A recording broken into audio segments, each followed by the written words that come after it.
So I put up a couple videos here on YouTube, and I was pretty happy with all the feedback and comments and likes and stuff these videos got. So I greatly appreciate that. So I just want to say thank you to everybody that watched those videos. And I wanted to talk about sorting because it's one of these topics that keeps coming up on the videos I've posted as well as in just Magic the Gathering circles. And people always ask me, what is the best method to sort? How do I sort my collection? And my answer is always the same. You shouldn't be sorting your collection. Sorting is a waste of time. It's very time consuming and it doesn't really solve the problem you're trying to solve. So I posted a blog post about this morning, and I'll link that in the description below. But I just wanted to kind of talk through the key points of that. And I'm just going to have this video playing in the background, which is me scanning in some cards, and then at the end you'll see kind of why the system I'm going to propose you use is frankly, in my opinion, much, much better. So anyway, why you shouldn't sort. So sorting takes forever. It doesn't scale at all. So as your collection grows, sorting really breaks down, and it's very hard to maintain. So as you buy new cards, as you take apart decks, sorting, it just becomes impossible. So what almost always happens to every Magic the Gathering player is you start sorting, you get your collection partially sorted, and then as you start to play the game of Magic more, you start to buy more packs, you start to assemble and disassemble decks. You're going to end up with cards all over your shelves, all over your desk, all over your house potentially, and you're not going to want to sort those and get those into your quote-unquote sorted collection because it takes forever. And I know I've spent many weekends trying to sort my collection, and it's just a giant pain in the ass. And the other big drawback to this method is you never really know what you own when you sort your collection. It doesn't really matter how you sort it, color, set, whatever. You sort all your cards, you have a lot of cards. As soon as you kind of walk away from those, you're going to start to forget which cards are in there and where you put them. So like as you go to build a deck later, you're going to be like, oh, I think I have a Birds of Paradise, it should be in here. And then you go to look for it and you can't find it. And you're like, well, do I actually own this? Maybe it's in a different deck. Where is that? Did I trade it? And you start to have this like weird kind of thought process going on where you're relying solely on your memory of where your cards are and which cards you even own. And obviously that's no good. And furthermore, like you have no way to search your collection. You have no way to figure out what cards are actually in there. So it's purely relying on memory and relying on the storage system of like where the cards are located. And again, it's very time consuming to continually do that, or it's very time consuming to set that process up initially and to continually do that. So the far superior method, in my opinion, is to use something called chaotic storage. And although it doesn't sound very organized, it's much better suited for Magic the Gathering collections. And this isn't like some niche idea I've thought of. This is a very well understood idea that massive corporations and warehouses are using. Amazon uses it for all their warehouses. Most of the big TCG sellers are using this method. And really all it entails is you digitize your collection and then you tell your software where the cards are stored.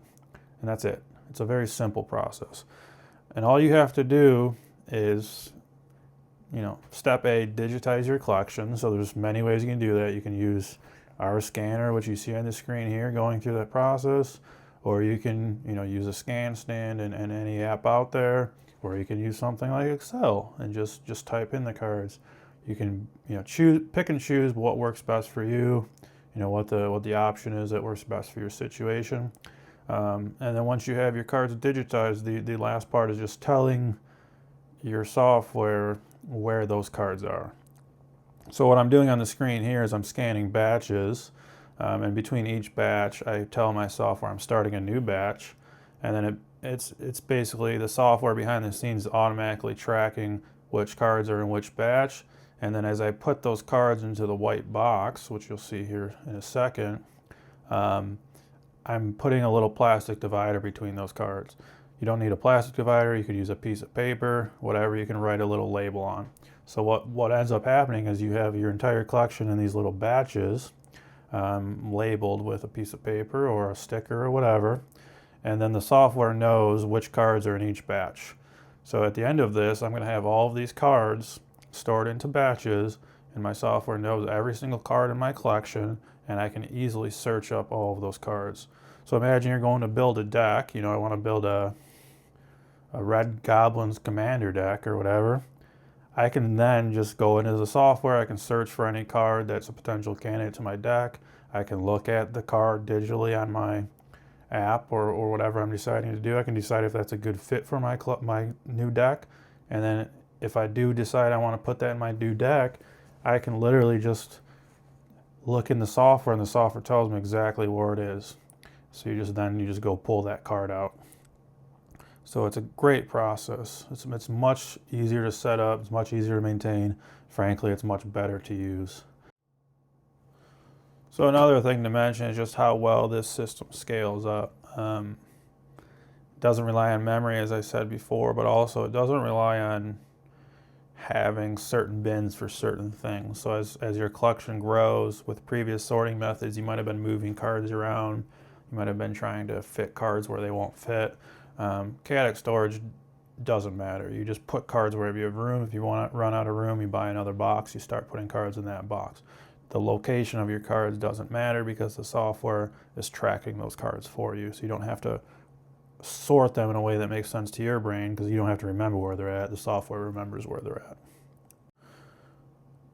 So here's an example of the retrieval process with chaotic storage. We're going to go into our app. Again, you can use any software you want for this. You don't feel like you have to use our app. You're going to go in and you're going to search for a particular card. Just set the set to Teenage Mutant Ninja Turtles, and then I'm just going to set the card type to turtle. Wasn't really sure what to search for here, so I was just trying to do an example, and I figured there'd be a lot of turtles in the Ninja Turtle set. So this is going to bring up all creatures that are turtles that we just scanned. I'm going to just say pick one. Oh, this one looks good to me. Maybe I wanted to put it into a deck. So I select it, and then it shows me all the instances of this particular version of the card I own, and it shows me exactly where it is. So it's saying TMT3. So then I would just have to go pull this batch of cards and then search through it to find the card I'm looking for. So you can see that, even though I didn't sort these cards in any way, even though my process to getting them quote unquote into my inventory was very, very quick, it only takes me 10 seconds maybe to find the correct card, because all I have to do is look through 70 cards. So at most, I'm going to look through 70 cards. So I found the card, easy enough. I could pull it and put it in my deck, and that would be all there is to it.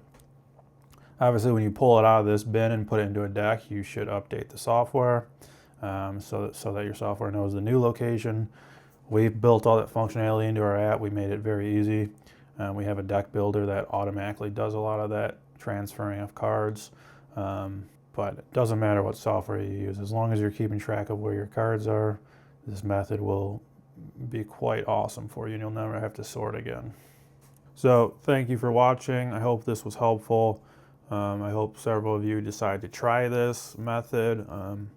I am fully convinced this is a much better method than sorting. I think you guys will find it to be much superior as well. If you have any questions, post a comment below. I will try to answer all of them. If you want more details, please check out the blog post. I go into a little bit more detail about this process and why I think it's better than sorting. So thanks again. Have a great day.